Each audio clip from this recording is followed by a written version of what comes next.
Hey everybody. Sorry I've been silent here for a moment.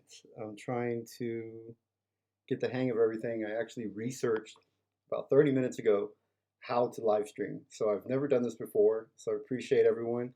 Um, and you guys, I see on comments, hello everyone. I'm going to try to keep up with that as well. It's loading on my end. So I'm searching for your comments right now and your hellos. I really appreciate that. Um, oh, cool. We got Paulo Fernandez. Um, is it Sora?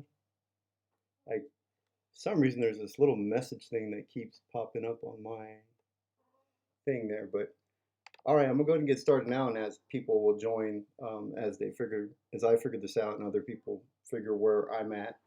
My first test. My video resolution said it wasn't optimized for the streaming. So I'm not sure if it's lagging, or let me see if I can actually see. I think what I do on my screen, you actually see it a little bit behind um, where I'm at. I think there's a delay.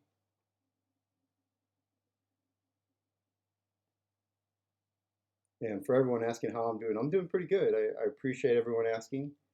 Um, so there's a bit of a delay, I think, in what you're actually seeing on here. And thanks a lot, guys. Appreciate the good day. Appreciate that. And so it looks good to you. Okay. All right. So Sora Decal 16 says that it looks good to me. So we'll go ahead and I'll start with some of the basics here. And what I'll do is thank you. Appreciate you saying that you're a big fan of my work from Fernandez. So Clip Studio Paint is the program that I have chosen to use, and there's different reasons, but a lot of them are mostly just personal on the way I prefer inking. I know that there's Procreate out there, and I'm sure that there are a few other programs out there that you can get. But I prefer Clip Studio Paint mostly because it was the program that I already had. I already owned it. I had it for about a year installed in my computer, and I was using a Wacom Intuos 4. It's a really old one, I think from 2005 or 2007. So I had some of the hardware and I had some of the software, and I wanted to go digital. So I used what I had, and I put all my traditional inking supplies away. And you can actually see my drafting table back here. I still have it. I still have all my traditional art supplies. But I decided that I was going to put all my traditional supplies away and put them in a box. And not that I dislike traditional or that I don't believe traditional is on par with digital or the digital superior. Um, the reason that I did it was that I wanted to force myself to have to learn digital. I didn't want to go back to traditional. Um, so for me, I decided that I was going to force myself by learning, by just jumping into it. And for me at the time when I was learning how to use Clip Studio Paint a year ago, there wasn't anyone out there doing what I'm attempting to do or what I've done this past year. There are digital artists who have been using Clip Studio Paint for their illustrations, for comic book illustrations, for both penciling and inking, but there hasn't been anyone as far as specifically inking in the contemporary inking style, meaning the style that's made popular by Scott Williams. And I wanted to take what I was doing traditionally, the way that I was inking artists such as David Finch. I was inking him traditionally. I was inking John Samamarvia from Australia. I worked with him on Marvel Action Avengers, I believe 5 and 6. I might be wrong. It might be 4 and 5. I forget what issues I had worked on with him. And then I had inked Dave Finch on many different covers. But you never know. I might be doing some stuff with Dave Finch in the future. You never know, that might happen. So I wanted to be able to do all the things that I did traditionally inside of Clip Studio Paint, but there wasn't anything already available. So I had to learn Clip Studio Paint. I had to learn from other digital artists, asking them questions, viewing their videos. I got to work with a digital artist. He was very nice. He was a manga artist, and he taught me how to set things up, how to set up my page. He taught me a lot of the technical things with Clip Studio Paint. He taught me how to prepare my images for print. So I learned a lot of that stuff. And then I met a guy online. His name was Scott something. I don't remember his name exactly, but he showed me how to customize my brushes. He got me started doing that. So I learned how to take my traditional art tools and scan them into the computer and to be able to recreate them digitally. So I set up my tools, which I have here on my screen. And if you see my tools, I have them labeled as a Crow Quill, a Klinsky brush, and these are all the stuff that I have put together inside of my own digital inking kit.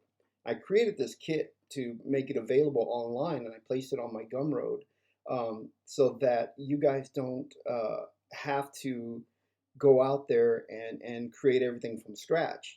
For me, I like, as I mentioned, there wasn't anyone doing this, so I didn't have anybody to turn to as far as an inker going, hey man, that nib that you're using to ink these clean lines like Scott Williams, can I have that brush? Or how do you create that brush? I didn't have anybody to go to. So a lot of this I figured out trial and error. I've spent 8 hours a day just inking over and over and over again and just trying to learn and inking lots of different artists, different styles. Um, and luckily, though, I did have somebody there technically to teach me. Once I got past that point, and thank you, I appreciate the the wow and stuff like that. And I'm actually going to. The reason I decided to do live stream is that I want to get feedback from everyone, and I want to know what kind of questions do you have? What is it that you want to learn? What do you want to see? What are you struggling with? Because like I said, I didn't have anybody for me to go to as far as how do you get these lines? How do you do the cross hatching? People are always asking, how do you do the splatter? How do you do the splatter effect? And it's really easy to do. That's actually a tool inside of Clip Studio Paint. So I haven't created one specifically for it because I use what's inside of Clip Studio Paint. But so as I mentioned, that this is the reason why I want to do this is I want to share what I have learned. I want digital inking to grow. I want it to become the norm, the standard inside of comic books because I believe that it's the future. I don't believe that traditional inking is going to completely go away. I don't think that craft will go away completely, but there are advantages to digital inking.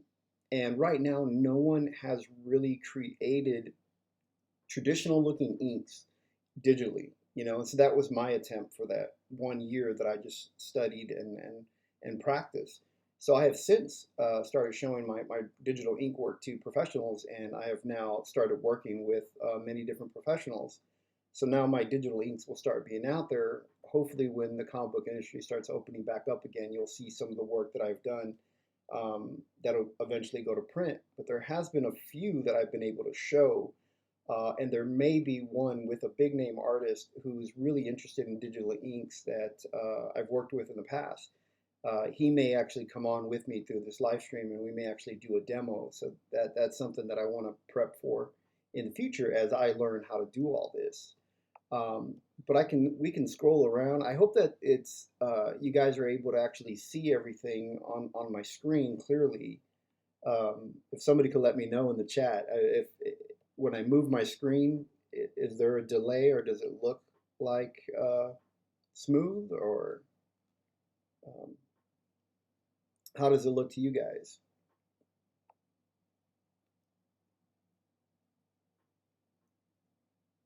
So I'm looking over into the chat room, into the chat, trying to keep up. So if you guys could let me know if things look smooth for everyone in there.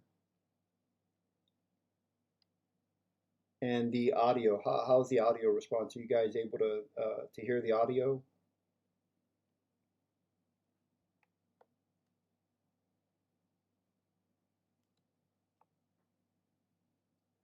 Okay, thanks, JJ.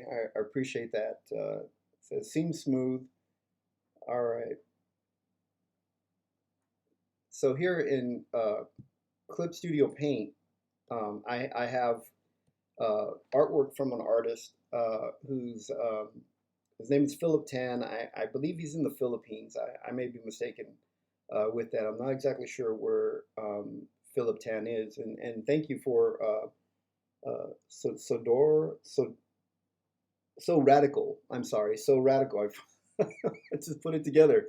So radical. Okay, I couldn't really see because I'm looking over on another screen and there's a little glare where I place the screen. It says the audio is good. Thank you. All right, so I appreciate that feedback.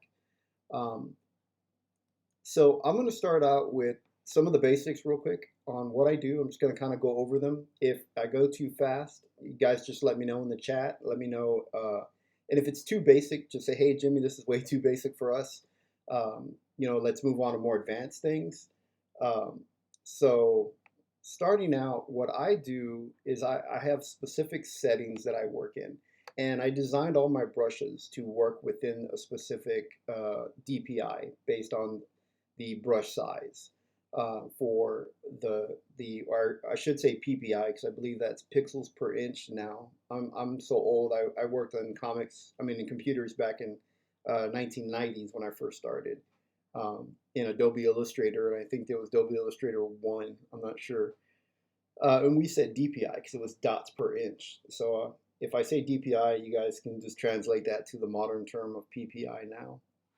So what I do is I like to set mine up at 600 PPI. And the reason I work at 600 PPI is that I want to give the option to colorists to be able to reduce it down to 400.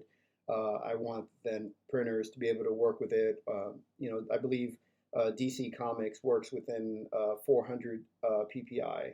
Um, I know guys such as Todd McFarlane work in even lower resolution. I mean, today printing is so advanced, so different now that I mean, it can even print off of really low resolution. I mean, you can print at 72 DPI, which used to be for newsprint. Now you can print that on nice gloss paper and still get a pretty clean image resolution.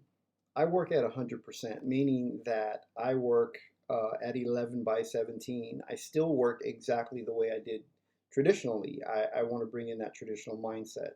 So what I do is still create my artboards exactly the way that I would want them created digitally.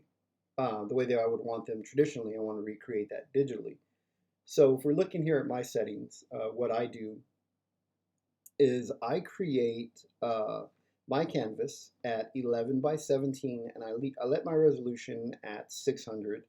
And of course, if you have a slower computer or an older computer, then you can lower your resolution down to 400. But for this purpose here, if you're following along or if you want to study and learn and use some of my brushes, I do offer free brushes or a free brush, and I do offer a couple of free items. They're on my Gumroad, and it's all Jimmy Reyes art on Gumroad. And there's a free gift on there. You just enter your email and you get the free gift of the free brush. And the Klinsky brushes is I've gotten a lot of good feedback with it, and I do use it on a daily basis. It is something I use in my artwork.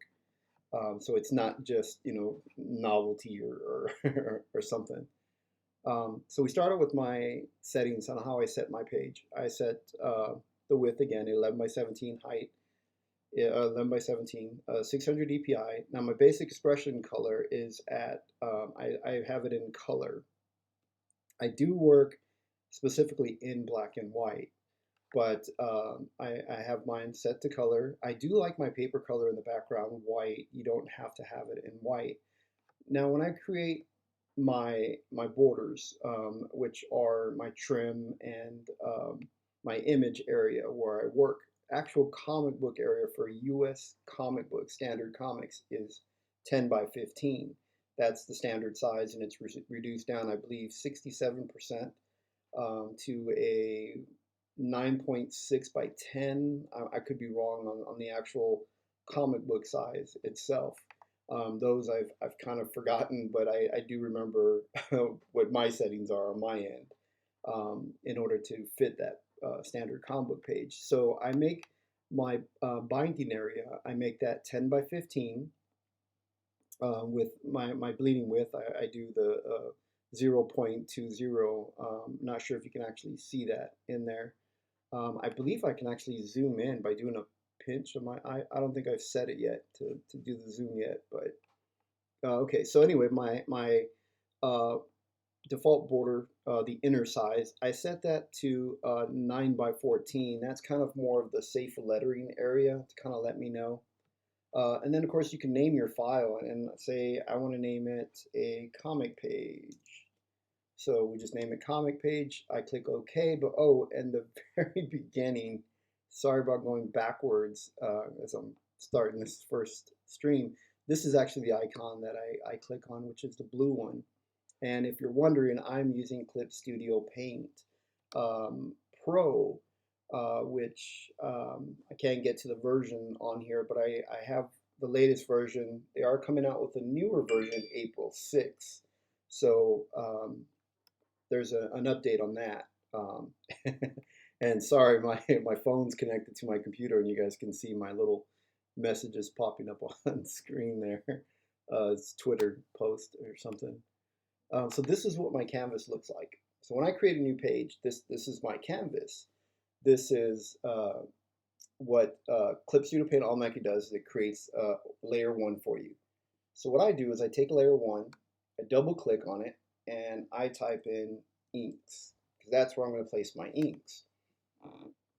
Now, in order to import your artwork, if you're not familiar with it and you've never used Clip Studio Paint, you simply go to File, Import, Image, and I'm going to, let's see, Clip Studio Paint, let's just say, where do I have an image? I'm not sure what this one was. Okay, this was from Shinobi Sasquatch. I'm sure I can show that in my stream. The guys are really cool. They're very talented. The writer is he's let me read some of his script and stuff. I'm really impressed with his writing. And if you guys aren't familiar with Rob Willis is just amazing. So what I do is I place the artwork in there. Now this artwork I had already prepped in Photoshop. I didn't know back then that you actually don't really have to even use Photoshop when you're using Clip Studio Paint. You do it all inside Clip Studio Paint. So what I'll do is, let me see if I can find one that, let's see, File, Import Image, for those that are maybe starting late. Let's see, I think I have, maybe I'll put it inside. I also have a folder, Clip Studio Working folder. My working folder is all the pages that I'm currently working on. It's where I store them. I keep them there for a little while, and then I go back and I move them into different stuff. I think I have, oh, DG. This is Dragon's Guard. I can show this. This is something that I did with veteran artist. I mean, I believe he's been in the industry for like 20 years. Kevin Sharp. He's super talented. So you can see here, this image wasn't already sized and prepped inside of Photoshop, because I no longer prep them in Photoshop. I now do everything inside Clip Studio Paint. So if your image isn't set up to 11 by 17, already sized and everything at 100%, no need to worry. The image itself is a TIFF. It is set up at 400 ppi. Kevin scanned it in for me at 400, and he sent me a pretty high resolution. The great thing about Clip Studio Paint is I place my little borders up on the top. I don't have to shift, click, or drag. I just simply drag, and it keeps constrained proportions, meaning that your height and your width are all kept within proportion as you're enlarging the image. So I can enlarge the image to the 11 by 17 artboard, and you can see that Kevin is drawing pretty much within the same border that I've created as well, within the 10 by 15 area. Although this is a cover, so you want to make sure to do the full bleed, because you're going to you want the artwork to be able to expand all the way through past the trim area, so that when you trim it down, your artwork isn't framed in the middle, and you want to make sure that you're not, when it's cut and trimmed down to the standard American comic size, you're not cutting off anything that's important, any of the costumes or the arms or feet going off your character. So when I position the characters and I have them all placed onto the screen, or the artwork, I should say, placed onto the artboard, and it's ready. I say screen because I'm looking at my screen, but it's put onto your artboard. Starlight, hey, thanks so much for saying hi. Johnny Fitz, live stream, yes, thank you. He claps, gives an applause. Thank you so much, guys. The live streams and everything. I'm also doing that, kind of going on to some of you guys that are joining. The live stream is going to help me out as far as if you guys do any super chats, anything like that, if you guys are wanting to do anything, super stickers or things on there, any of that monetization, any of that money received goes to pay for the live streams because it costs me money to use a monthly encoder, which allows me to place all this live stream, and then it'll allow me to bring in other artists and different things that I can bring in using Skype and different webcams and stuff like that. Um, so any of that, it's no obligation at all. I'm doing these live streams because I do want to share, and I do want you guys to learn what I have learned, and I want to promote digital inking. But any of that at all is appreciated. As I said, that goes to fund the live streams. And then, of course, I'd like to be able to get more things like webcams and things like that, and a better microphone. So all those funds will go into that. It's not actually going into my pocket. It's just helping me to improve this stream service. So thank you so much. And So Radical says, I love Clip Studio Paint. I bought it when it was on sale a while back. So Clip Studio Paint does go on sale periodically. I think it goes on seasonally. I think winter, and they do great sales. They'll do 50% off, and you can buy this at 50% off. That's what I did. I bought it at 50% off, and I haven't upgraded because I don't need the upgrade. I don't need the stuff with EX.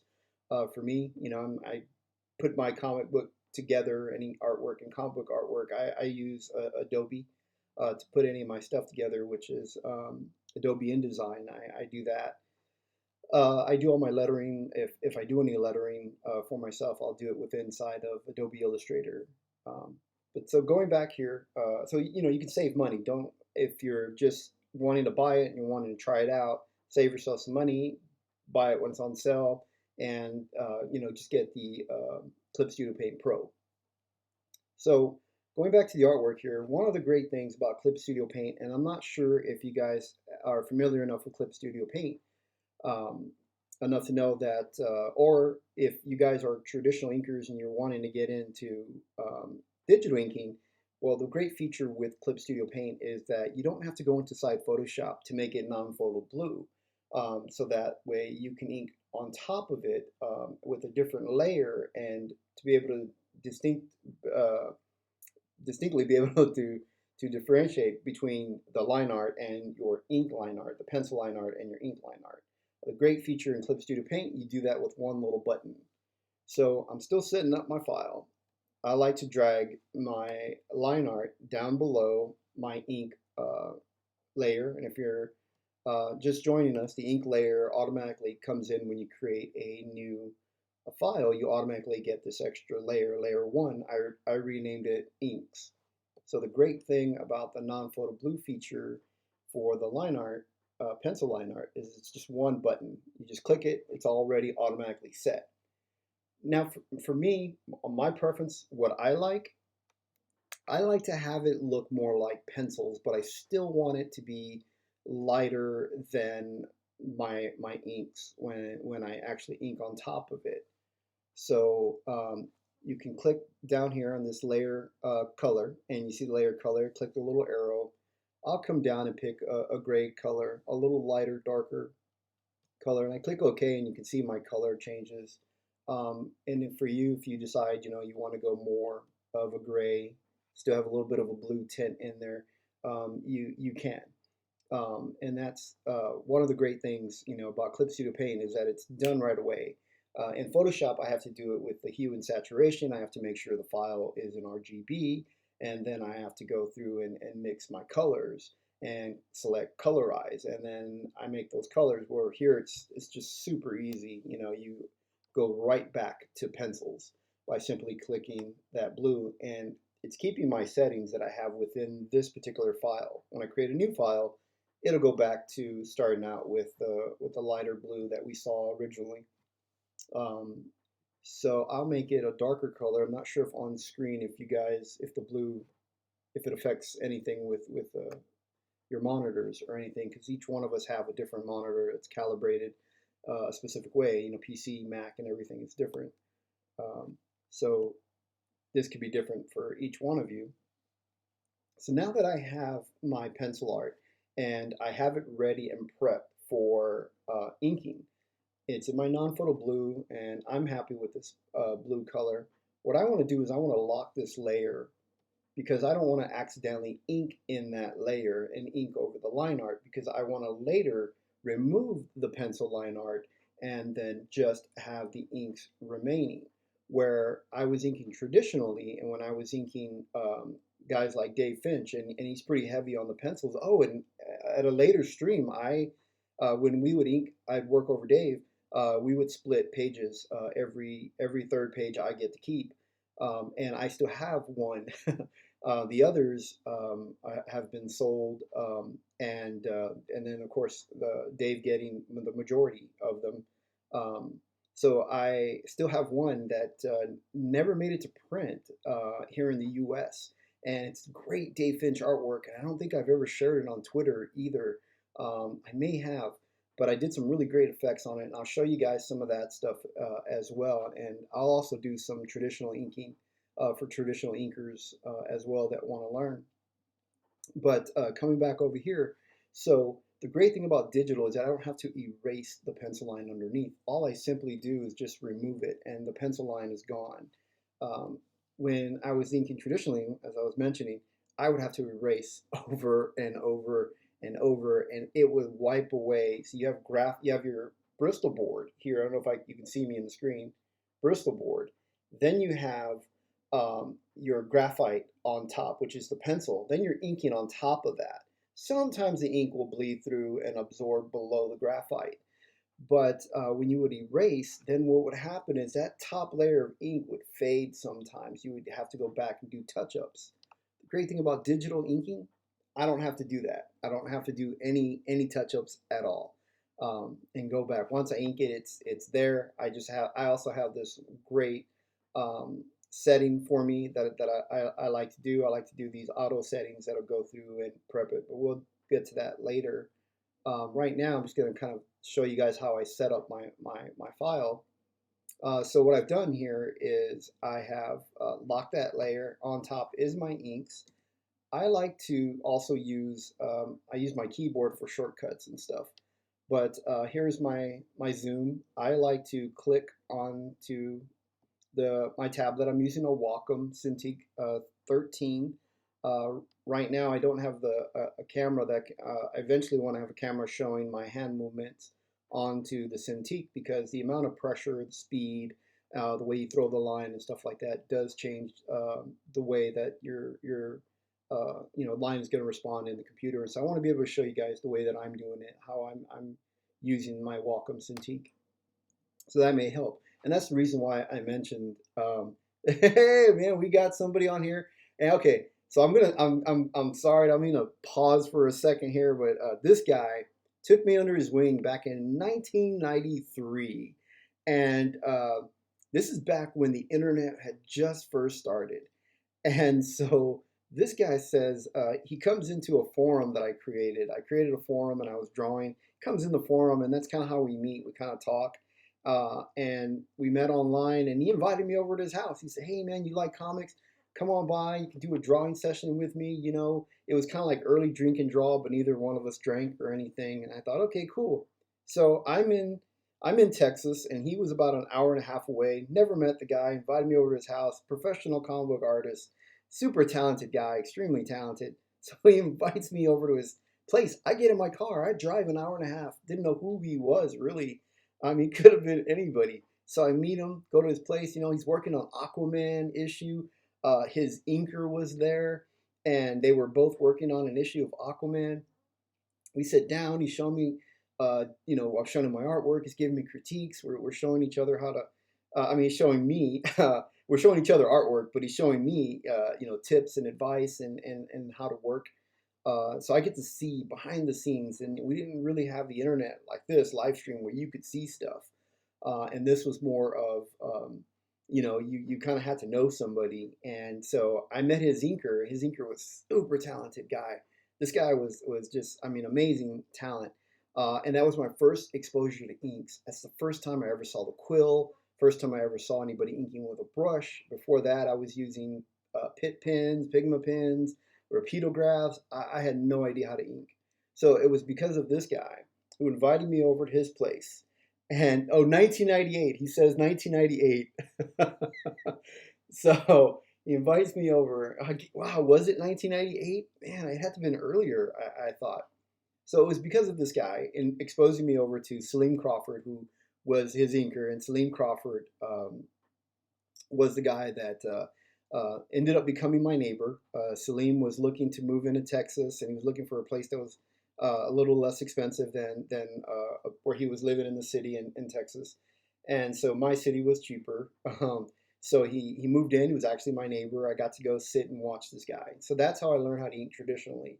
It was all because of this, because of going on the internet. So anyway, coming now, I don't know, 25, 30 years later, now I'm inking digitally.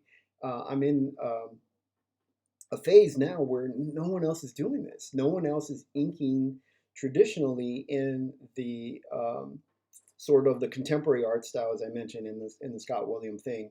Um, so it's great to be able to say that I feel like I'm one of the forefront guys, doing this. There's I believe Jonathan Glapion is now, he and I have talked a little bit about digital inks, and he's asked me questions, why are you inking digital? What is it about digital that you like? And he's inking, I believe, inside Procreate on an iPad. And he's doing great stuff too. He's really cool, but he's sticking with traditional right now because, he's, stuck within deadlines, and he's working with an artist who really likes traditional right now. But he is branching out, and that's awesome to see. Sandra Hope seems curious about it too. She has Clip Studio Paint, and so it's awesome to be able to talk with these guys now, to have my little circle that I can reach out and we can kind of share things, which is really cool. So coming in back to what we were doing here. Anyway, that was a bit of history there on how I got into inking, how I learned about inking. Um, so I did learn Wildstorm techniques. I did learn proper techniques, and it was a great way to learn. And one of the reasons why I'm sharing this is I want people to be able to learn some of the way that as a professional is working. So hopefully you guys can skip past the mistakes that I made early on within the digital inking and jump right in and kind of catch up to where I'm at now. So I zoom in to the artwork and kind of like to absorb the pencil art, like to look at it and stuff like that. One of the key notes that I have to share, that I want to share about digital, is that you don't want to zoom in too much. You can see here, you can see where at the very top it tells you what you're zooming in. So I really don't like to go past 35%, which is around here. And the reason for that is because then you can waste a lot of time on little details that when the artwork's reduced or when you zoom out, it is going to muddy the artwork. Your lines get too close together. It begins to just create a gray gradient effect. Unless you're going for that type of effect and you want kind of a smooth gray tone, then then it's fine. Zoom in. Or if you're working in monotones, and monotones are like zipatone effects and stuff like that. Mostly with manga artists. Some artists do use zipatones. Um, and any mouse, hey man, thanks so much for joining us. Um, and sounds like he's also using Clip Studio Paint. All right, so what I'm going to do now is I'm going to show you guys some of the inking uh, things that I do, some of the things that I've learned. There's a great way and very easy way to reverse ink digitally. It's super easy. There's ways to throw clean lines, perfect curved clean lines every time. So I've got this cool technique that I've created. The great thing is, you know, I can actually say I've created these techniques. I mean, I don't know if others have created it, but I haven't seen anyone else. Like I mentioned, there isn't anyone else I can turn to in the past when I was learning this because no one was really doing this. So I've created all these things that'll make it super easy. And really, to be honest, I anybody can ink digitally. The thing though you want to develop is your eye for inking, which is something that you know, as I mentioned, some of the guys and say hi real quick. Sorry, I mean stop. Comic Book Bob. So live streaming. The reason I'm live streaming is Comic Book Bob is the guy that he encouraged me, showed me what I needed to do, and he introduced me to it. So thanks, Comic Book Bob, who I'd like to bring in at some time, and other artists and stuff like that.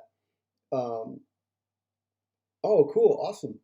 Uh, that'd be great. We've also got another artist here, professional artist. He's great. You know, he's veteran, so we'll get him on sometime too. That'd be great. Or maybe I can do demo inking over his work or something. That'd be awesome. And Jim O'Reilly, thank you so much for joining. I appreciate that. So what I want to do is I want to start doing some inking on here. Is there anything that you, the audience out here, that you specifically want to learn?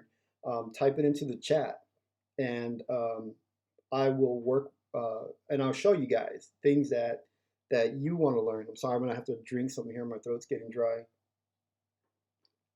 That'd be great if I could show the can and get paid every time I drink the can. That'd be awesome. Oh, thank you. Combo Bob says he's been a big fan. Thank you so much. So if there's any questions that you guys have at all, um, you know, feel free to ask me. I'll go into that specific thing that you want to learn. So starting the inking here, I'm just going to start inking with some basic stuff right now. Yeah, I'm using Clip Studio Paint. Um, so so if you guys, so my throat's dry from talking so much. I'm normally sitting here by myself and I don't do very much talking. Hopefully it's not, you know, any virus or anything with the coughing here. There you go. Maybe that's another $10,000, you know, from Coca-Cola or something. That'd be great. Um, so let's go ahead and start the inking. I've customized, these are my brushes that I've customized and I've created. They're all available on my Gumroad page. It's Jimmy Reyes Art on Gumroad. And I can place, there's links on my YouTube channels, YouTube channel videos. And so the brushes that aren't available yet are the hatching brush and my sponge brush. I just created those and have been testing them and putting them in artwork. So they work pretty well. I can even show you guys within my digital inking kit that I've created. It shows you how to customize and create your own crow quill, and you can, you know, bend and move and create different pressures and different thick to thins settings all yourself. You can customize it. It's super easy. Everything in Clip Studio Paint is no, it's not the Corona, right? Um, I hope not. So if you guys want to learn how to customize everything, um, I mean that's going to have to be a whole nother demo because there's so much that you could do that you could customize in here. It's super awesome. Clip Studio Paint, totally customizable. So here's my crow quill and show you guys some stuff. Let's zoom in just for the video. I normally don't zoom in past 35. That's already at 31. I like to throw my lines in towards me and see how smooth and easy that is. I mean, it didn't take, I mean, just a few seconds just to do. You can also throw your line out if you want. I throw my line in towards my body just because the way I have my Cintiq set up. Traditionally, I can do both. I've learned how to do um, away and towards my body and all that. If you've ever seen my traditional, I ink on kind of in an unorthodox style. Um, my inking style is I throw kind of diagonal, which I don't know if you can see in the webcam. I do kind of a diagonal throw and not directly towards my body. That allows me to throw a longer line and control it coming down towards my body. It's what I like to do. The great thing about, or you know, let me see if there's any questions. Sorry, I'm gonna eat a little bit of ice cream too, or drink it. So little did you guys know, it's you get to see the awful unhealthy habits of a comic book inker or comic book artist. You know, some guys are pretty healthy, some guys are really really good at this. Oh, okay. Thank you. I appreciate that. So uh, it's we got Blacklist Universe, and so he reminded me. It's called pulling your line and pushing your line. That's right. I forgot about that. And that's where I learned the term was from him. He would ask me, "Well, how are you throwing your line?" And back in 1998, I didn't even know what throwing your line was, and so they taught me things like terms like tick lines. Um, you know, the difference between hatching and cross hatching, you know, pushing, pulling your lines, things like that, which I didn't know back then that there were terms for all this. So we have that now. And so let's see. We got Hulk Smash. Hey man, how's it going? Thanks for joining. Oh, thank you.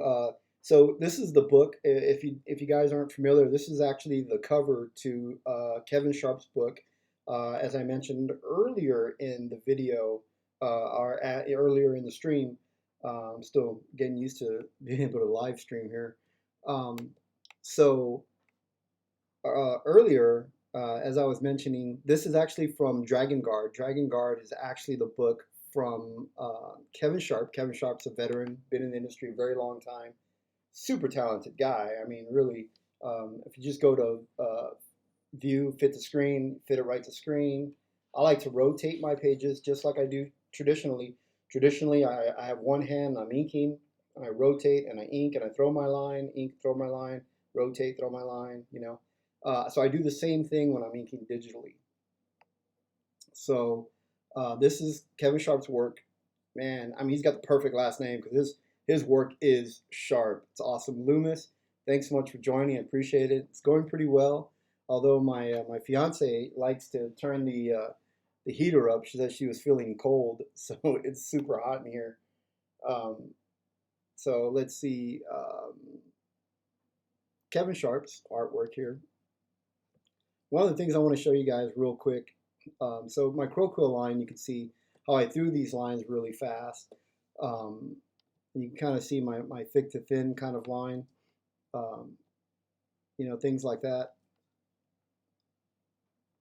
So my thick to thin, I had to work that one a little bit for some reason. I don't, you know, it's a little, takes a little while sometimes. So digitally does speed up productivity. It's super fast. And you can get even faster. I take a little longer for it because right now I'm trying to give my best inks that I can because I want every penciler to be satisfied. So I don't really have tight deadlines right now, so I take advantage of that and I try to do the best work that I can. So some of you guys remember if you're traditionally filling in your blacks and stuff like that, we have this cool little feature now. When you're digital, you just simply select fill, and it's awesome. I'm not exactly sure what it's called. If it's a lasso fill, oh, it is a lasso fill. It's right in front of my face. Sorry, it's on the screen. So if you get to that, if you're inside Clip Studio Paint and you look and you most likely have your line tool, you just go down from the line tool and you go down into lasso fill.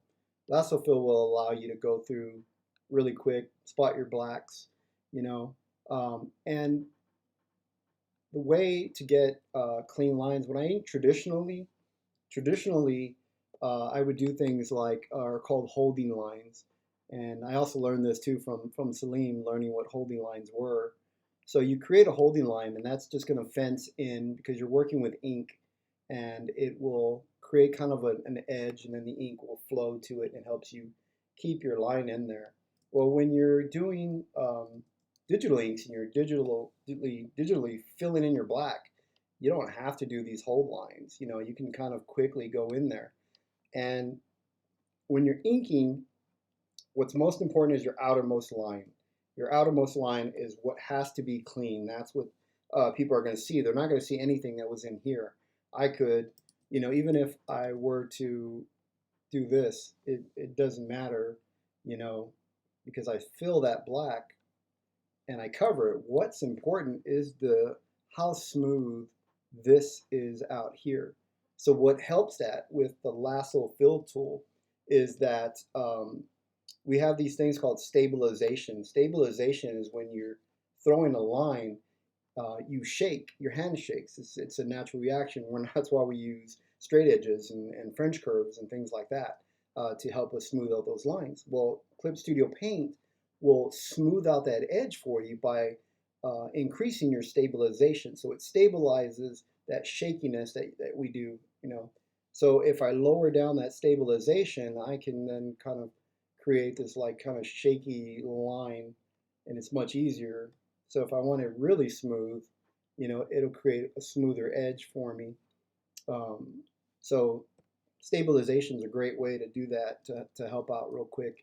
And I love this undo. The undo is just wonderful. You just undo everything. So, you know, you should be much more daring to you know, try new things, experiment. You know, I mean, you can undo everything. You don't have to worry about making mistakes. You can do different versions of it. You can create a multiple layer and try something new and different, you know, with it. Say underneath her jaw, I like to do things, and this is kind of moving fast, and I do apologize about that. I am going to go back through and, you know, we're all going to do more streams and stuff, but um, you know, and I'll be able to go in, you know, more depth and slower, be able to show you guys more stuff. Um, Say you want to do a dry brush, you know, you can go through, create a cool, you know, dry brush effect. And then the great thing is, say, you know, oh man, you know, if you did this traditionally, oh man, you're gonna use a lot of white out. Well, the cool thing is that with digital, you know, you can just simply erase it. You know, it's pretty cool. And I have a really cool technique I want to show you guys eventually on how I can go through and just whip this stuff in there so fast. Then I can actually go through and actually get it perfectly lined up without having to create a lasso. So if you guys are familiar with Photoshop, you know, you can do things with a lasso tool, and with the lasso tool, that'll allow you to stay within a particular you know, area. And there's different techniques to my dry brush. I want to show you guys my hand gestures and movements on how to get that real um, dry brush look that you'll see in my finished work. So it creates, you know, the edge right there for you. You don't have to do that anymore. You can kind of just do that brush really quick. I'll show you guys a technique that is great. It's also the way that I do my reverse inking digitally, which I'm pretty excited about. That, you know, it's super simple and it took me forever to figure it out. So I was kind of stalling here a little bit, kind of just doing random stuff. Wanted to see if there were any questions, if anyone wanted to see anything uh, in, let's see.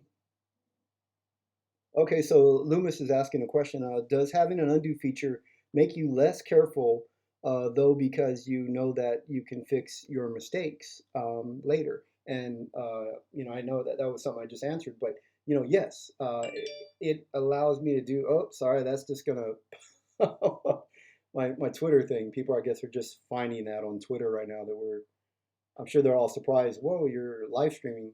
I kind of just suddenly mentioned it today.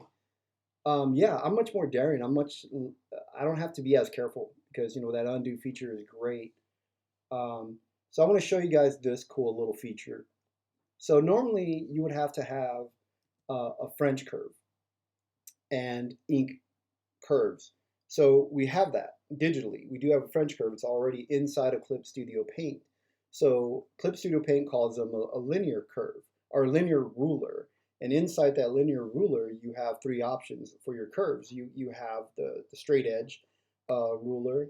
You have your curve when the line kind of comes out. It's kind of like a Bezier, where if you're familiar with vector art, you can click little points and move it by using the option. But I like using, this is the option that I use right in the middle. So I've created a French curve right here.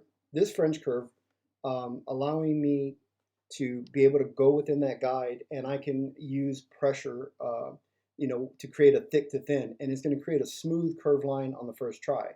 you want to make sure that you have these two features selected, which is you want to make sure that your brush is snapping to ruler. You also want to make sure it snaps to any special rulers.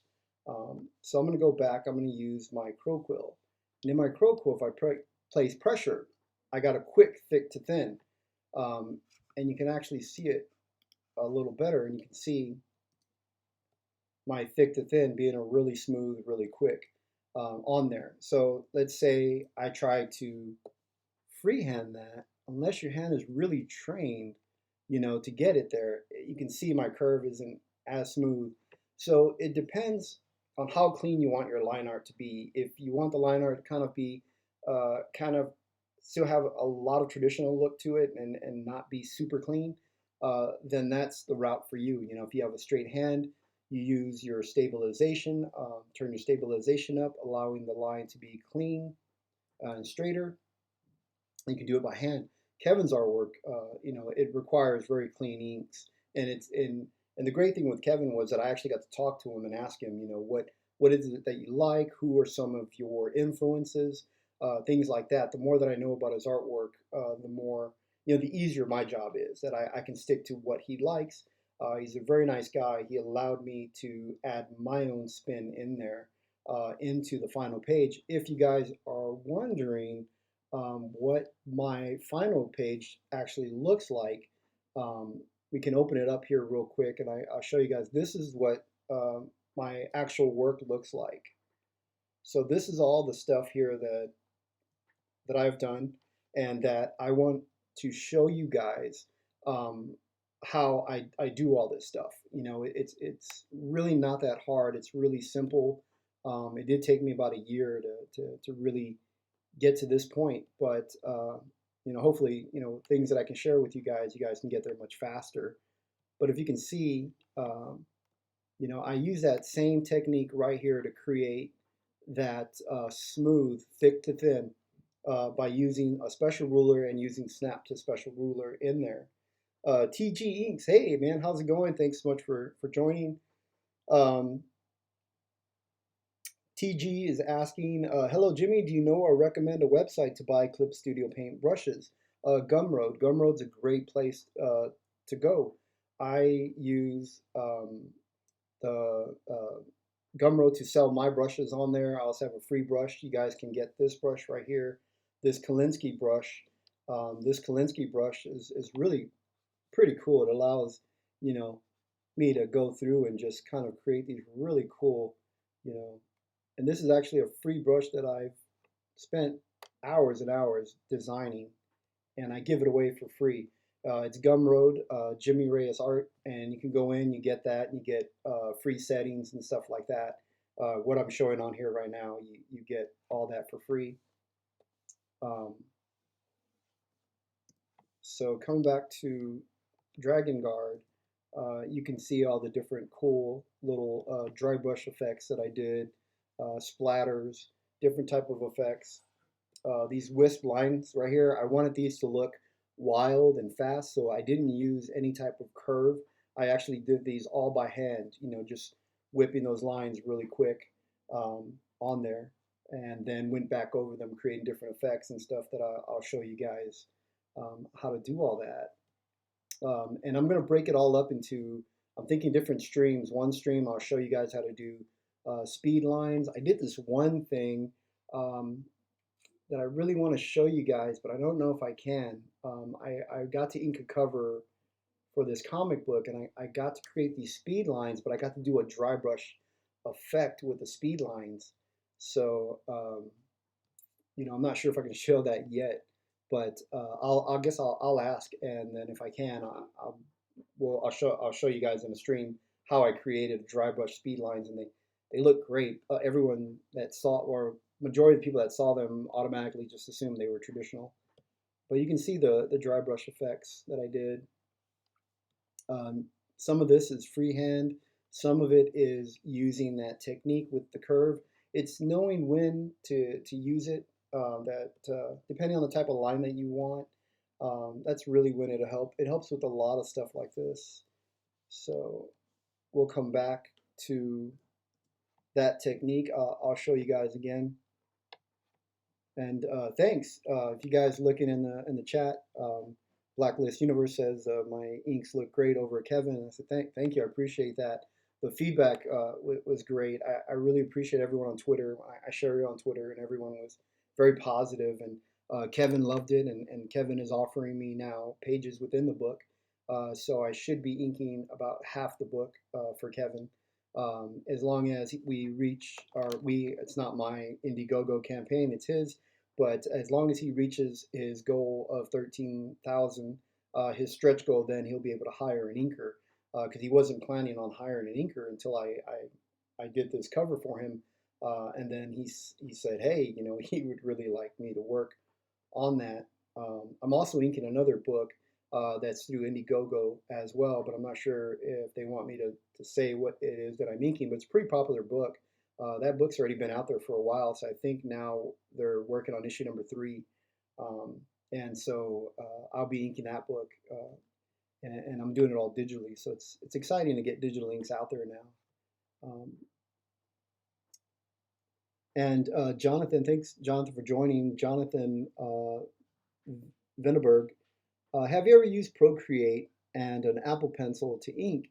And if you have, what's your take on the program? I've never used Procreate. I've never used anything outside of Clip Studio Paint and Adobe Illustrator and Photoshop to try to ink. I wanted to ink digitally, so the first thing I did was I started looking around for inkers, artists that were inking themselves digitally, and Victor Bogdanovic is the first guy that I met, and it's actually how I met Victor was I learned that he was inking digitally. I started bugging the guy, emailing him, but he's super cool. He wrote me back, had no idea who I was, I mean, never heard of me or anything, and he still talked to me very nicely. He shared, with me what he was using Photoshop with brushes and how he was working with it. So I tried to work in Photoshop, but Photoshop didn't work for me. Photoshop was really difficult to work in. So I then thought vector art. I went into Adobe Illustrator, started inking in Adobe Illustrator. Adobe Illustrator was giving me the clean lines, but it just wasn't fast. It really wasn't practical to ink in. So started looking around. I met a manga artist, and this manga artist took me under his wing, showed me some stuff, and I fell in love with Clip Studio Paint. It was great because he asked, "Do you have Clip Studio Paint?" I said, "Yeah, I already have it." And he asked, "Do you have a tablet or Cintiq?" And I said, "Yeah, I've got this old Intuos, or is it Intuos or Intuos 4?" Um, and so I grabbed that. I just started working along with him. We'd email back and forth, and he'd send me clip files, and I'd work on them, and he would give me tips and stuff, and it was great. It got me going, and it helped me out a lot. So I liked what I learned right away inside of Clip Studio Paint. Fell in love with Clip Studio Paint, and to be honest, I I want to say, I can't say it's the top program because I haven't tried um, Procreate yet, but it's the program that does everything for me that I need. So I don't have a reason to go outside of it at this point because it's giving me beautiful line work, and I'm able to do a lot of things that I did traditionally digitally. I'm able to recreate them in here, and a lot of it goes by so super fast for me. And TG Inc. said, thanks, Jimmy. Your inks are fantastic. JJ Patro, thank you so much for joining. Um, and his question is, do you find that you're changing the way you hold your stylus versus your nib holder given their user differences? That's a really good question. Am I holding this stylus um, pin differently than that I would hold my nib. To be honest, uh, no. I've inked traditionally. I've inked traditionally for so long that I was coming in digitally, wanting to do the exact same hand movements and feel that I did traditionally. And so that's the way I ink. I throw my lines the same way. The only difference is well, it's still the same actually, because with a nib, you have to hold it in a certain direction because the ink well, the way the nib bends, there's an ink well and it holds your ink. When you dip, that has to go in the direction that you're throwing your line. You have to turn the nib a certain way when you throw your line.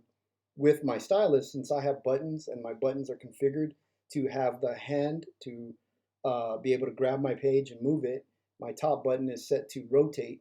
So I like to grab and rotate my page as I'm inking. It helps my speed up my productivity. Um, so I have to hold my stylus in a certain way that my thumb can reach it. Sometimes when I'm throwing a line, I want to put my thumb away from it, so I have to kind of be careful and be mindful of where those buttons are. So I want to take my thumb off of it because I don't want it to do the grab or the rotate in the middle of some other kind of movement. Um, and so you can see here where if you're on my screen, you can see my hand and my rotate. And this allows the other hand to be free while I do it all directly uh, as I'm pushing down on my stylus button and on my Cintiq. And I look at my screen. I have if you guys are just joining, I have a Wacom Cintiq 13 HD, which is 1080p. The resolution for me and the screen size isn't exactly what I would prefer. Um, so I really use it as an expensive tablet rather than a Cintiq. I look up at my 4K monitor. I have a 32 inch, no, I have a 27 inch, somewhere around there. I forget. I'm actually using an iMac. So my iMac is the smaller iMac, not the larger iMac. So I look up at it at the 4K monitor. The larger iMac has a 5K monitor and it's larger, but this 4K monitor is great. I look at it, and the great thing about looking up at my monitor is that it helps my posture. When I'm inking traditionally, I'm hunched over, and guys like Scott Williams has been doing it for so long. He's now having back problems.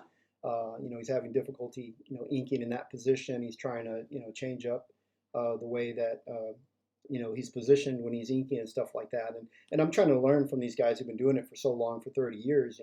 I want to be able to continue on into my gray years long on. So I want to try to take care of myself. I want to try to keep my posture, looking up. So it actually helps me out. I'm actually seated a little higher for my webcam. Normally I drop my seat down pretty low, so I'm looking up at the monitor, kind of in a relaxed position. Um, but going through real quick, see if there were any other uh, questions. All right, I'm gonna go back and we're gonna do. I'll go back into the technique that I was using. In case you guys were wondering again what it was, it's a linear ruler that I like to use. The linear ruler I like using down here in the curve. I like selecting this middle curve. I don't know what the middle curve is. Oh, okay, it's a quadric Bezier, or I'm not sure if it's pronounced Bezier, but that's how I've been pronouncing it for 20 years. Um, so I will go through and I'm going to use a Kolinsky brush this time, and the Kolinsky brush is going to give kind of a quicker, thicker to thin. This is the brush that's free on my Gumroad, the Gumroad Jimmy Reyes art. Then what I can do is I can command click, hit delete, and it gets rid of the ruler, and you can see here how I have that clean, smooth line going around the curve. I want to tap right in the middle of where that line ended by placing it down on there, and then drag it out without lifting your stylus, and then using the middle to bend in the direction by lifting your stylus and moving it. And if you bend left or right, it kind of gives you more of the arch on there. Still using the Kolinsky brush, giving me that thick to thin. I kind of do, what I like to do is like a thick and then kind of thin. I just do the thick, thin right here, and I kind of stop my line here and just kind of I start here, pressure up to this point, let up on the pressure, and then just drag the pin the rest of the way over so that it gives me very light, very thin. My crow quill doesn't give me as thick to thin right away. It's not as sensitive. I created the Kolinsky brush to allow tilt so that I can tilt my stylus and use it like a brush, the way that if you're used to using brush and inking with a brush, that's a free Kolinsky brush. And you'll find if you have a stylus, you can actually use it the same way you hold your brush. Because I hold my brush like this when I ink with traditionally with my brush. And this is how you can get curves on here. There's different curve effects that we can do. Um, which is cool with these type of rulers and special rulers. I'm also going to use a figure ruler, and the figure ruler, I'm going to select again the option down here in the middle, which is an ellipse tool or ellipse figure. So what I do is I just kind of drag it out, creating this kind of curve. I command click on it. I can turn it and angle it around if I want to use it to create, oh, I was still holding command and shift, so I don't want to. And so you can kind of use it as well, if you want to get a certain curve. You have little anchor points that you can move and bend, depending if you want to get to, have a certain type of curve, certain type of line to ink. If you want to do that, I mostly use this figure curve for things like eyes, like around her eye right there. I want to get kind of a smooth little thing, and then for this, I want my nib, and this is going to allow me to get a really cool thick to thin kind of line. I like to start thick up there and then kind of thin. And when I delete that ruler, let's say I didn't want my line to go quite up as high. So what I do is, oh, that's not my eraser. And say if I want to erase any of those lines, I can erase those lines to get a quick thing. And if you don't like, everyone has a different preference. If you want to do a thinner to thick, or if you want to break the line, of course you can always go back in with your nib and add little cool little blobs and ink dots. And it's recreating what the nib does, with the nib. And this nib, I've created it to kind of give me that same effect. So when I ink my line, if I put pressure, it allows me to do little ink blobs. I can start with a blob, go with a blob, lighter. I can do my, I like doing these lines a lot. Same thing that I did with the, and you can do them super fast. And the great thing is, I mean, you don't, it took me, God, I don't know, 10, 15 years to get that with my quill. And I mean, you don't even, I mean, if you do this digitally and use it with this crow quill, maybe you'll spend, I don't know, 2 weeks doing that. I mean, it really speeds things up. It'll make you just, really incredible inker very quickly. And of course, you do want to develop your eye for inking. So using this tool, I really like them. Using them a lot. Either using the linear curve with this quadric Bezier. And let's say her hair right there, like I want it to be smooth. And I love it for inking hair, like going thin, thick right there. And then I can just grab it to speed things up, put my anchor point on one area, put the anchor in this other area, and then just simply move it and size it and don't have to, let's say I want to go thick in the middle. So it's cool because you can do thin, put your pressure in the middle, and then release your pressure and still throw your line. And you have a very smooth, thick to thin without having to freehand it. You can just get it perfect, and it saves you time. It's a great, really great tool. Great way to do that. And if you guys have a hard time throwing your lines, let's say you're wanting to do these cool little feathered lines right here, or bleeds. I'm sorry, these are called bleeds, and I actually learned these two from the same two guys that showed me inking, back in '98. So Kevin likes these little dots on there. So I kind of throw those little dots in there. You can also, the nib actually creates the dot at the very tip if you wanted to. You can put a little bit of pressure and then do that. I have a habit of going back and recreating them. I don't know why. So throwing these feather lines are super quick and super easy. It just depends on the type of pressure that you want. You don't even have to throw them fast because I have the stabilization on there. The stabilization keeps it, normally you have to throw a fast line when you're inking with a quill and you're inking traditionally, because the faster that line goes, the smoother that ink's going to flow out. Making a smooth line when you're doing it digitally, you can actually be a little more careful with it, a little slower, and gives you a little more control. And this way, you know, what I did was I took my time making sure that I spaced them evenly, making sure that I did thin, thicker, you know, thickest base at the bottom for the base there at the bottom. This one, I mean, I didn't do that one, you know, as thin, but you can if you want. I kind of just threw in a quick line there, but if you want, you can make it even thinner to thick if you want, just to keep a gradient effect and transition. Um, and then if you're just joining us, the lasso fill is a great way to go through and fill stuff in. The lasso fill is also a really cool way if I want to create this type of smoke effect. Let's say I want to do these cool little lines through here. And of course, you know, you would take a little more time going through, but let's just say I wanted to create really cool little lines. And with my lasso fill tool, if I want to create this cool little brush stroke right there that is kind of a thick, thin kind of thing, and build it up if you want, you know. And the great way is too is that you can also go back in and just do little quill lines. You know, it's a really fun way, and it's just, you know, whatever style that you want to ink in, you know, whatever it is that you're looking for. You know, these are, you know, quick two little tools that work really well. You know, the lasso fill tool and using that linear curve is a great way, you know, to go through. Um, and then to show you guys again real quick with the quill, I like throwing my lines inward, but you don't. Oh, also, I forgot to mention my quill. I actually always work in 20. I had it at 17 um, earlier because I was having to ink in a different style on a page that I'm inking for this new comic book that I mentioned.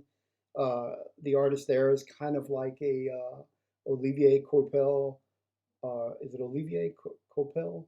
I don't know Coipel, but he kind of has that art style. So I was using a really fine nib, which I normally wouldn't use, but I like to use between 20 and 30.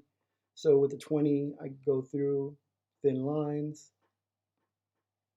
and, you know, can create these cool, quick little lines that you don't really even have to be a master at the quill. But of course, I mean, what I benefit from is being able to, you know, to go to rely on, you know, that muscle memory and you know, years of working with the quill. So I've been able to, you know, pull back on that you know, experience that I have. I kind of know the spacing between what lines, how far apart they should be spaced.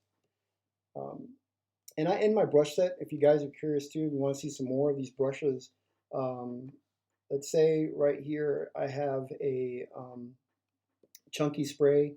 If you want to spray out a little bit, let's just say there's, you know, you want to make it splatter out a little, you know, and you can. I went back with my dry brush.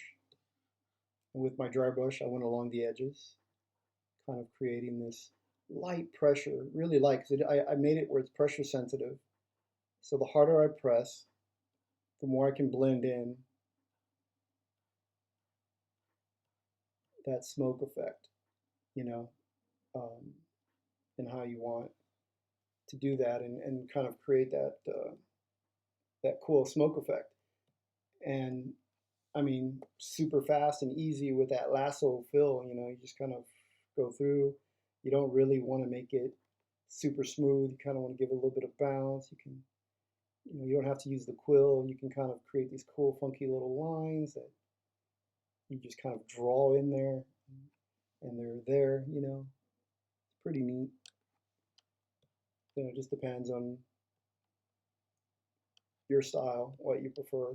And as I did earlier, I went back and I used that crow quill. You know, so and then you know this is a great brush to use because of that type of curve line if I want to go back in, do like a little bounces and stuff like that. You know, it just depends on what, you know, you're using. And of course, you can always, take your time a little more, and create these little things.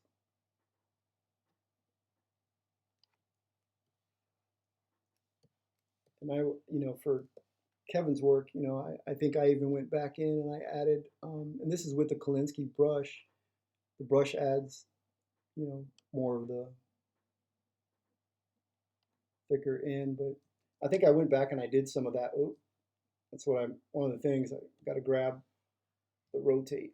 And I think I went back and I did some of these little things in there with, for Kevin's work. But with his, I used all quill just because of the type of line work for his art. And let's say we can do some more quill work real quick. So my stream isn't going to be as long right now. It's the very first one, and I kind of want to test the software and everything. But I do want to give you guys something to take with you, and if you're not sure what you can do inside of Clip Studio Paint, I want to be able to offer you guys, a look inside of Clip Studio Paint, and if you're on the fence about it. So here's a real quick kind of the cool things you can do with with Clip Studio Paint by freehanding some of the lines. If if you guys want to, and then I actually go through and build up all these lines. So I think I used for this when I worked on it earlier. Might have used, and it's all in spacing. The closer that you have your lines together, the darker, and the thicker the lines, the darker the effect's going to be. So if you space them out and you thin the lines, then it's going to create a lighter gray. And then in here, I want to make it, I can see Kevin's pencils. So I want to keep them closer together and thicker lines. But I kind of want to go through it kind of fast. And one thing that I do for these, I always create these on a different layer, because then later I can just go through and I can erase them and they're on a separate layer, and I can play with it and create different effects and stuff like that. But that's how I created this one here for Dragon Guard, is I did them all freehand, and you can just see that's the same line effect that I did. And I like throwing my lines, towards me, so that's just me. These are the type of quill lines that I worked on for Kevin, and I think, see how I went in, I added little extras to help the shape, and I made my lines curved so that if you think of it as fingers, and I want it to look like the smoke is it's kind of like a curve, kind of balloon shape, as if your fingers were like this. So that's the way I inked all those quill lines that way, and all those bleeds were done that way. Here for Kevin, I'm going to show you guys some more work. I'll leave that open. So this is something that I saw online. Brett Booth, really nice guy, and Brett's been really cool. He's shared his artwork with me. He sends me artwork, and I get to ink over his stuff, and it was great. He kept me busy when I didn't have work. He gave me his pencil art that allowed me to ink and try new things. So this is something that I created over Brett Booth using the same brushes that are within my brush set. And also, if you're looking for a really good brush, Robert Mazzullo is the first brush that I tried. He has one called Smooth Inker. Smooth Inker it's awesome. It's a really great quill that he has as well, and I started with that. So if you guys are looking for that, a brush set, I believe his brush set was like $2 or something like that. It's very inexpensive. And in his brush set, you get like 80 brushes or something. But to me, that's an overkill. You don't need that many brushes to ink a comic book page. It's just going to fill up space, and you never use them all. So this is the stuff I did. You can see the different type of lines, and I freehand all those lines, cut back into it. The great thing about digitally inking is that I can take my quill brush, instead of using white, I don't use white when I'm inking. What I do is I go over to the transparency. The transparency just cuts through and allows the paper to show, which is basically white. So say if I want to cut into Brett's work here, I can do that right over the black. I don't have to worry about um, later on, when you're traditionally inking, you want to leave those spaces. You kind of reverse ink and you kind of ink around them so that they're the whitest that they could be, rather than using any type of whiteout, because whiteout never really is all that white. It's not really opaque. So the great thing is, with that is that selecting that transparency. Say I want to blend this in a little more. I want to put more lines in there, and I kind of break my lines because that's kind of Brett style to have these little. So if I want to make it broken up a little more so it's not so heavy black, as you can see here, it was a heavy black right there. And what I did was I added those lines in, and I could put them right back in. That's one of the great things about digital. So you can see that I was able to do that on here with the transparency. And so this is something that I did over Brett Booth. And this is something that I wanted to really push myself digitally my digital inking. I want to kind of add in a really gritty cross-hatching style. So I looked around for somebody who had that style. I found Philip's art and Philip Tan, and I saw his work here, and I said, man, this is just, there's so much line work. I wonder if I could do it. So I took on the challenge, created all this stuff in here, and this seems to be the one that really just gets a lot of attention. I posted on Twitter, and this seems to be the one that people go, whoa, like I didn't know Clip Studio Paint could do all this. And it's really not that hard to do it. It's super easy. And you can see the cool thing is I'm able to add in, this is called like a tonal spray, or a tonal spray or something like that. I forget, but it's a really cool, easy technique. This is something that the manga artist that I worked with taught me how to use and how to do this tool. It's already inside of Clip Studio Paint. You don't have to buy anything extra, and it's really easy to use. And so I use it in here because I think this is a metal armor, and I wanted to give it kind of a rusty textured look to it, which is actually inside of Philip Tan's pencils. If you look, he kind of did this gradient effect there. And I thought, well, how do I recreate that in ink? And the great thing with digitally, I could create that kind of a stippling effect that you would do traditionally, but I was able to give it more of a rust look to it. And I used some dry brush on Colossus' forehead, in there, some on his shoulder. So there's, it's really cool, all the different things that you could do digitally. If I were to place some of these and try to do all this stuff, I'd have to use, Fisket, liquid Fisket, or mask the area. And, digitally, I use my lasso tool to mask it, and it's super easy. Or I spray it onto a separate layer. I create if I want to go through, create a new layer. And let's say I just want to create like some, let's stay on my transparency. Let's say I want to create like this splatter on there. It's on a different layer. So I can just go and not worry about erasing what's underneath on my lines. I just erase where I want it, and I can keep it, and keep it away from those lines without erasing those lines. And then I can just merge my layers. I go through and merge selected layers, and what it will do is merge selected layers, and then bam, you got one layer right there. So I'm able to create that on there without erasing anything underneath.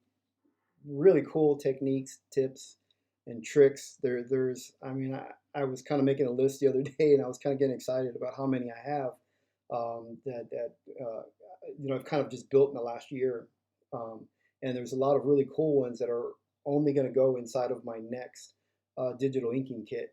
My next digital inking kit is going to have the really advanced techniques, and really it's going to move from the basic one the first one I did was just to kind of introduce and get people into digital inking to help bring you into it. The second one's going to be much more advanced for those of you out there that are advanced, because I know that there are a lot of you out there that are really, you guys are pretty much at the same level I am. You're just trying to figure out a few things. And hopefully, with these live streams, or if you decide you want to buy my second digital inking kit, um, that'll be great. That helps support things. And if you guys in the super chat ever decide you want to do any super chats and super stickers, as I mentioned earlier when I started the stream, all that's going to go into helping me fund the streams, because I'm going to make the streams. The streams are free, and I want to be able to provide the best type of stream where I want to show you guys my Wacom Cintiq, how my hand gestures are, and you're not just looking at my face, the whole time and looking at my screen. I'd rather you guys be looking at my Cintiq and the screen, because that's really what's important. Um, and so, I want to be able to interact with you guys. I want to be able to, look over at your questions and any questions that you have. Jim O'Reilly says, Clip Studio is great for making comics. I agree totally. It's really incredible. Um, Great thing about it is there's a whole lot more with Clip Studio Paint that you could do. You can create borders, panels. Mike Miller was creating a comic where he tweeted something about he was wanting to letter his own comic book. He started learning Adobe Illustrator, but there's things you could do, directly within Clip Studio Paint. You can select how thick you want your, the shape of the outline for the stroke outline of it. You can see it's thicker.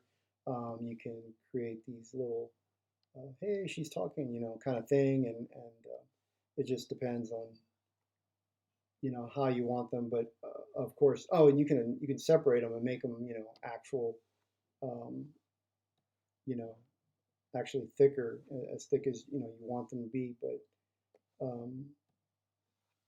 for me, I haven't lettered any of my comic books in here. Um, I actually letter inside Adobe Illustrator whenever. I rarely ever letter, but when I do it inside Adobe Illustrator. Well, all right. Well, I'm gonna end the stream here. It's my first stream. We've been on for quite a while, a little longer than I had actually planned.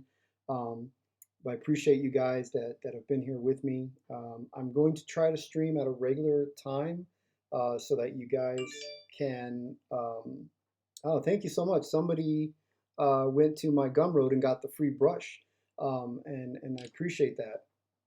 So you guys go on there in the Gumroad, and then there's a free gift on there.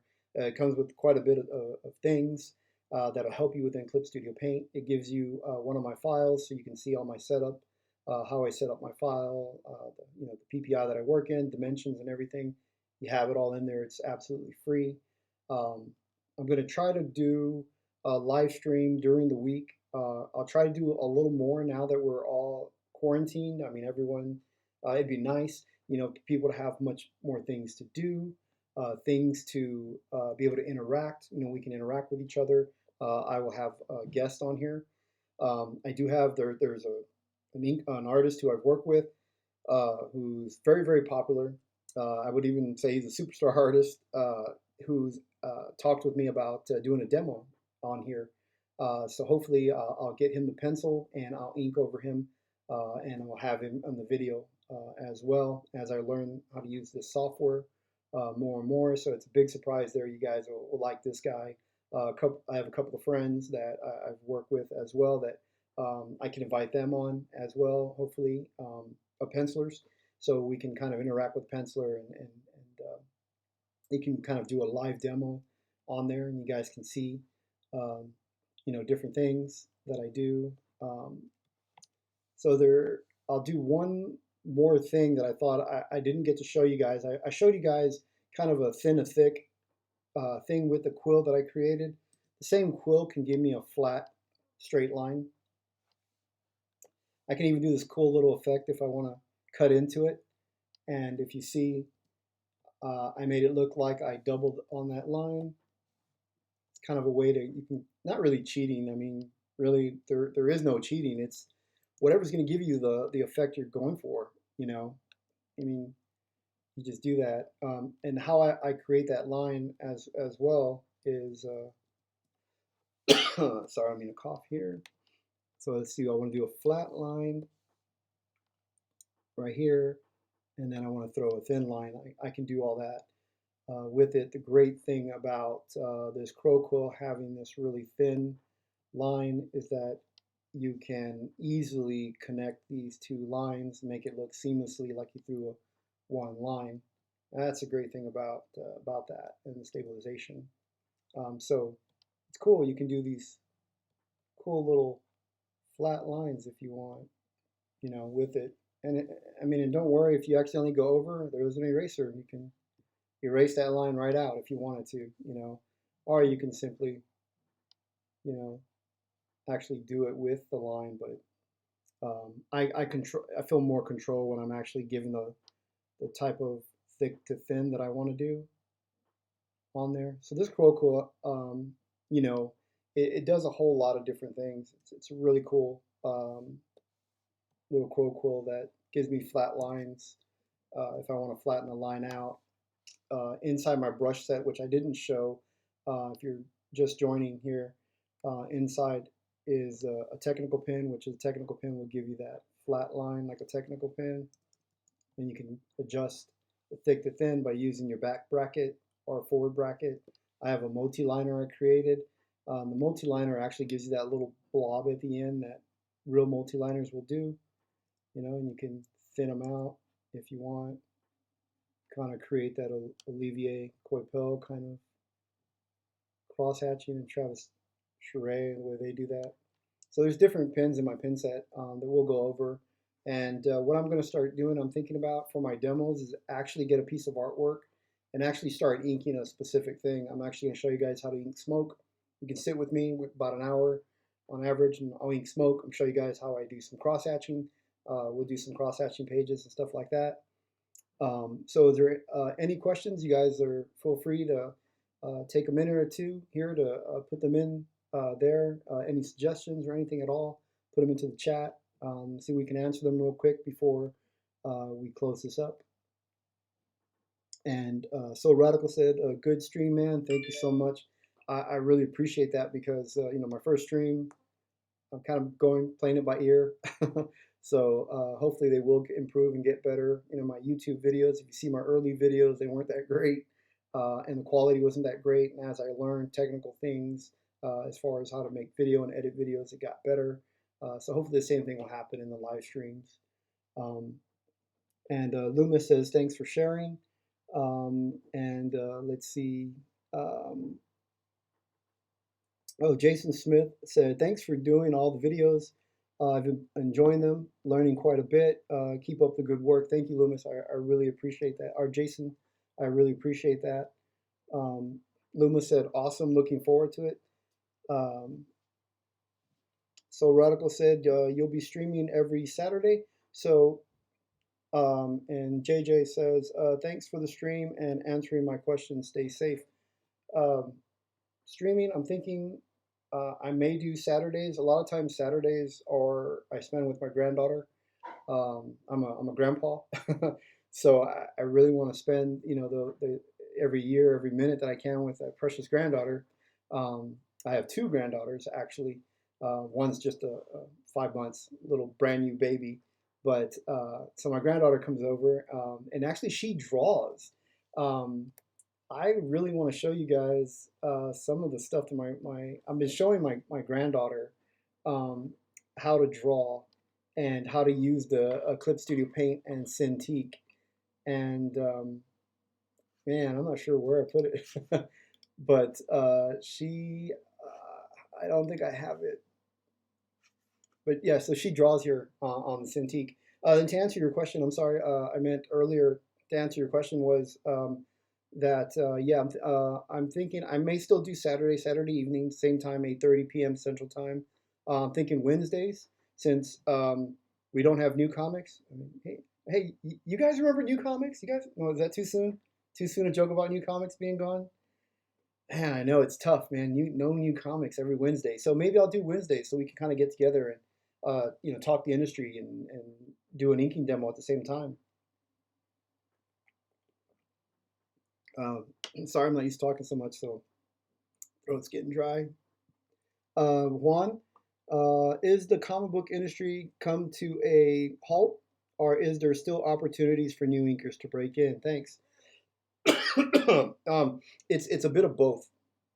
Some of the smaller companies who can't afford to maintain production costs have asked their creators to pencil down, put their pencils down, or stop writing or inking or whatever it is that they're doing. But others out there, larger companies, the two main ones, are still continuing production because they're usually about 2, 3 months ahead of schedule anyway. Whenever I would work in ink with some of the bigger companies, I'm working on a book that's not going to come out for 2, 3 months, 4 months down the road anyway. So for them, they're ahead. But there's a great thing right now called crowdfunding. If you guys can find people that are crowdfunding right now on Indiegogo or Kickstarter, try to get in contact with them. If you're an inker who wants to break in, show them your work. Because right now, 90% of my work that I have right now, and I've got about 2 or 3 projects I'm juggling right now, and I'm inking covers for regular, some of the bigger names companies, and working with artists who've been in the industry for a while. I'm squeezing in covers, but those Indiegogo guys that are crowdfunding have the budget because the crowdsourcing provides them with the funds and the money, and so they have that and they can pay you. Right now, I believe um, Couch Doodles, which is Dan Frega. He's got an open call right now for writers, inkers, and colorists. He's going to post a file on Twitter, and you download it.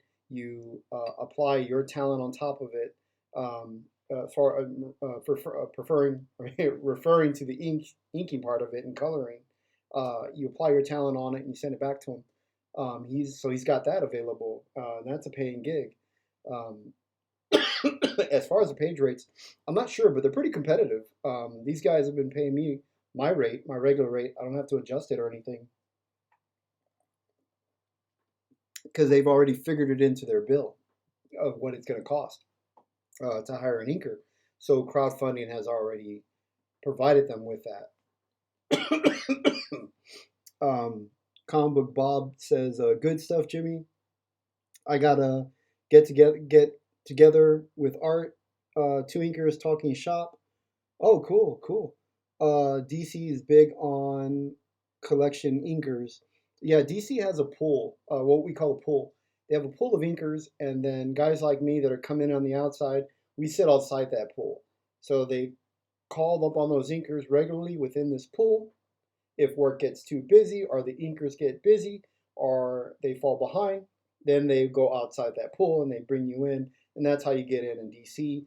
For me, I was able to, guys like Dave Finch have the type of influence where they can tell an editor, um, I want this guy, this is my inker, and this is his rate. And so I come right in with him. I don't have to worry about the approval from the editor or anything. I just come in and go, this is my rate, and they pay it, and that's been something that I've been really grateful and fortunate to work with somebody like that who's been in the industry so long and has that kind of connections and stuff and establishment in the industry for me.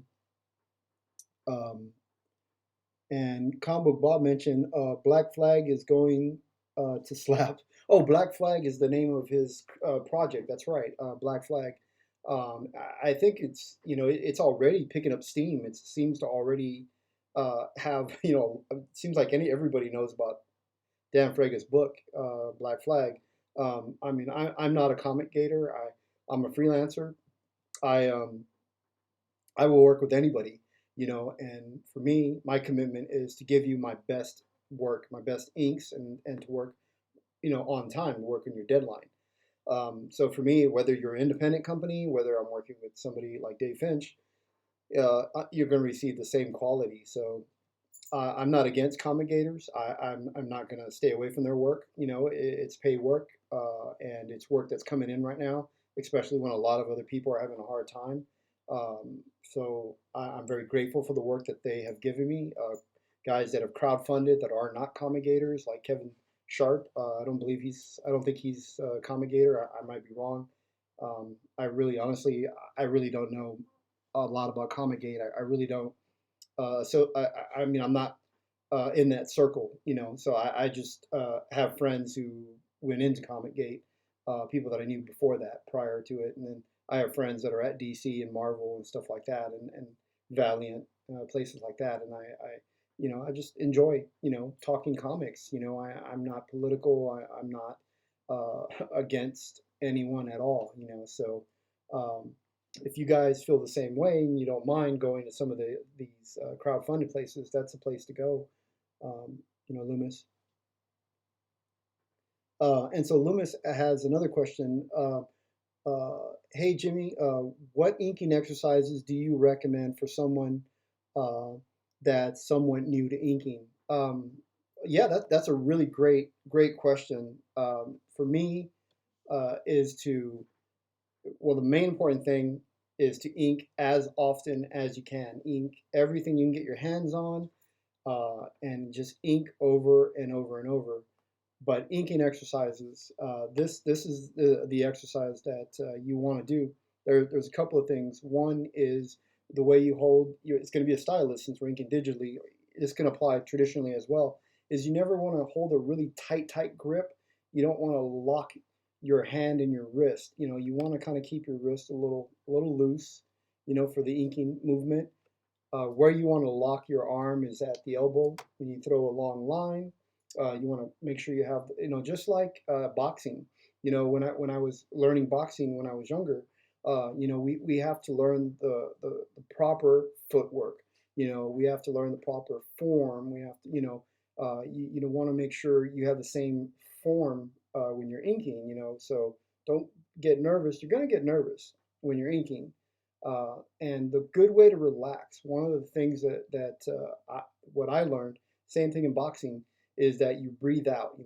When you throw that punch, you're breathing out. You're not holding your breath and tensing up. So when I ink and I want to do a straight, sturdy line, and I want to concentrate, rather than tensing that hand up, is to breathe out. Let out the air that you have right before you throw that line. Go and throw that line. Breathe out. Maybe it's yoga, and then you ink that line rather than gripping tight. Try to do that. That's one a good exercise, to learn to practice to not tense up. Lock at the elbow when you throw. You're basically like I don't know if it's a stenographer or whatever, or is it the EKG machines, or like you see on TV when they're taking a lie detector test?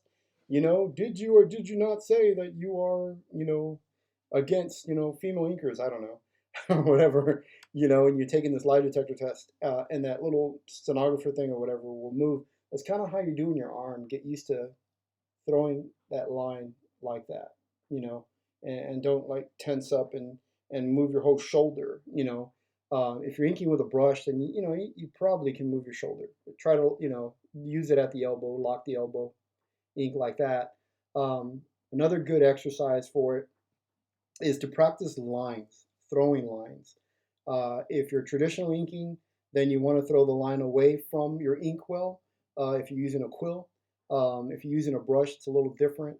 But if you're inking digitally, then just throw the line however you feel comfortable, towards or away, pull or push.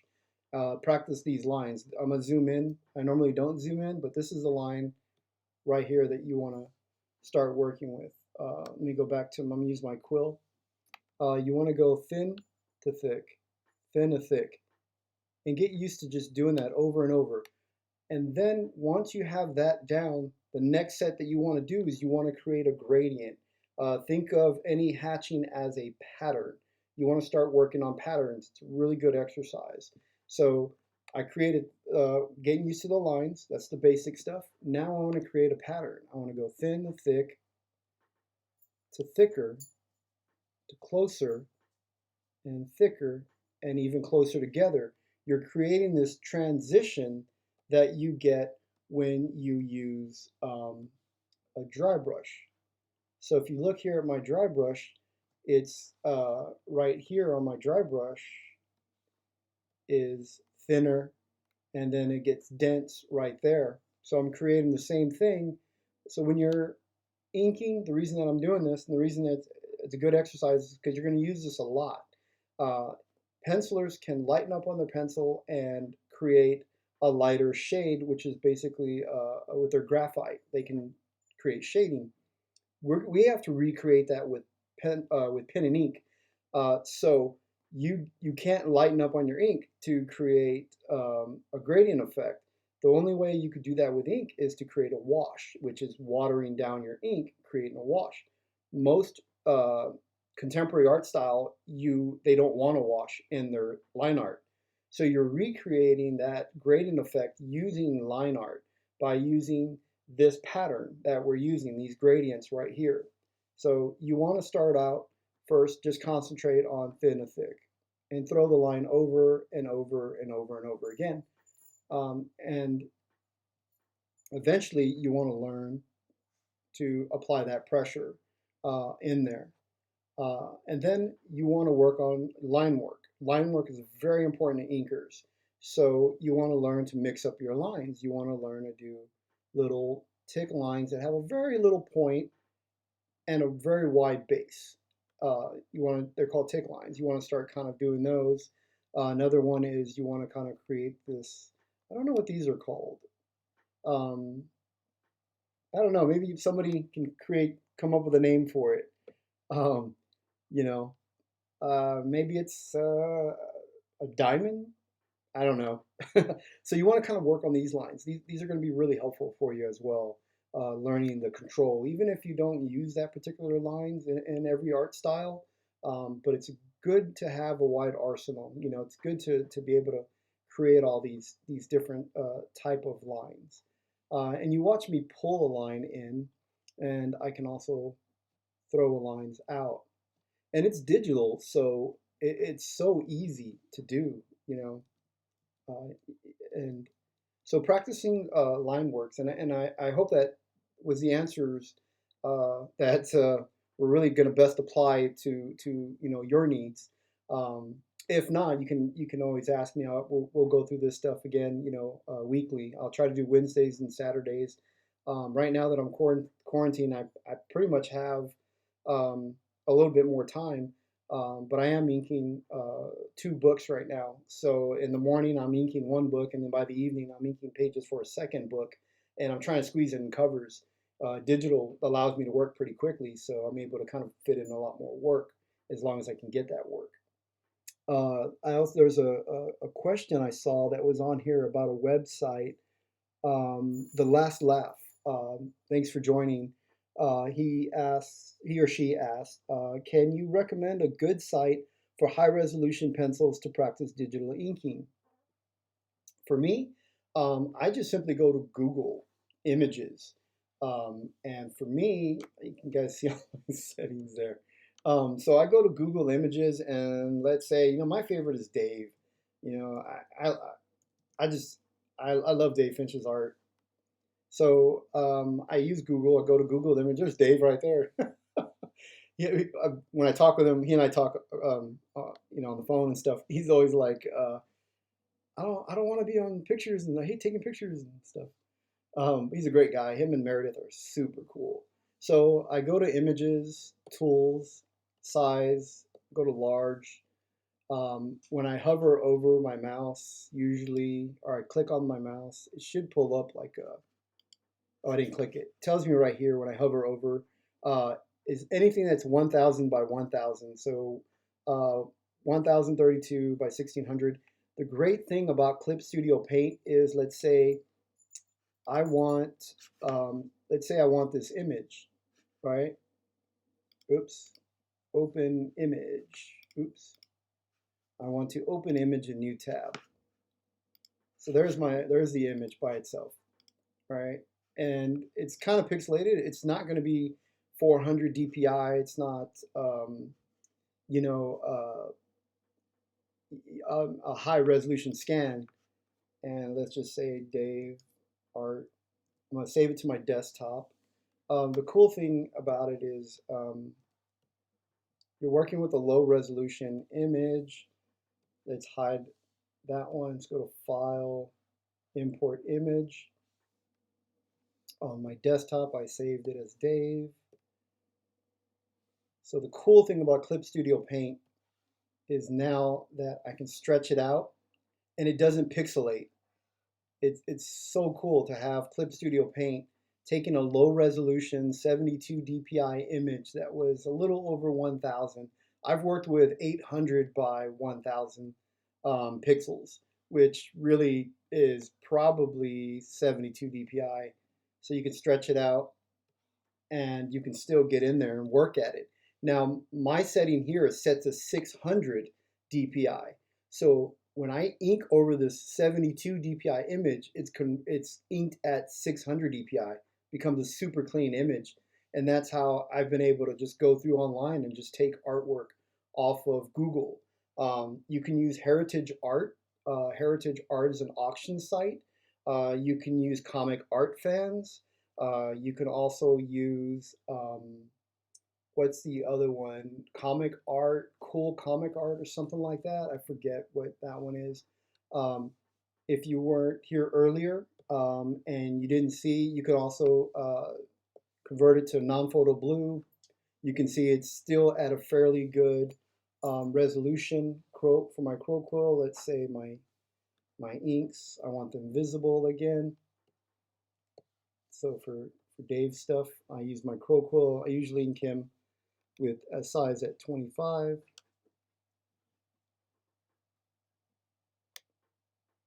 And so with Dave, it's a little more messy edges kind of when I ink him.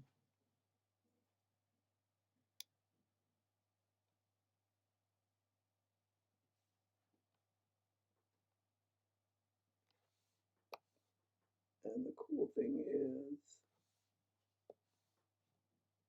that I can do this cool, quick little lasso fill in that area. If I want to give it a little bit of an edge to it, can lighten up there, give it just this little edge.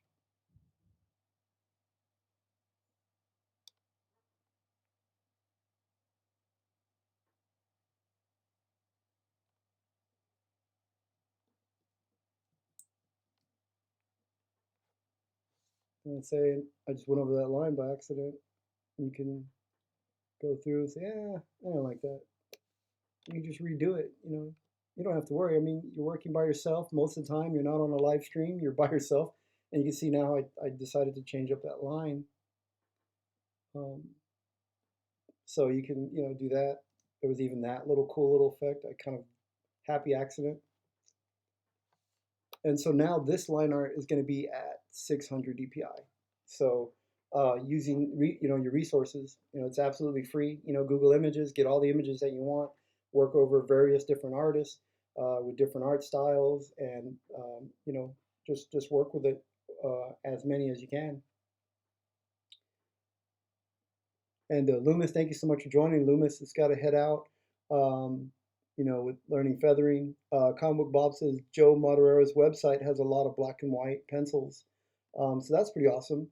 Um, so I'm going to go ahead and end the stream here.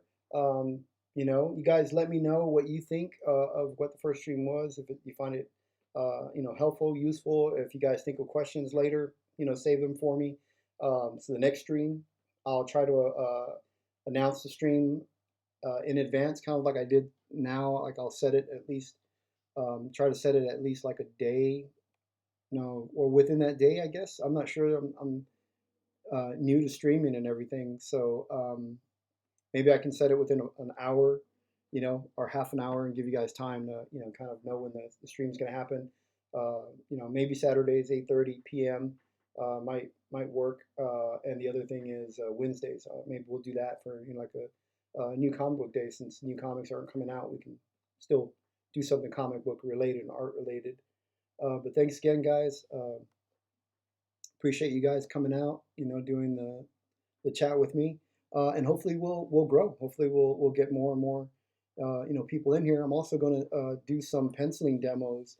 I did have a sketch that I think I did, but if you guys are wondering, this is actually my pencils that I have, which was let's see.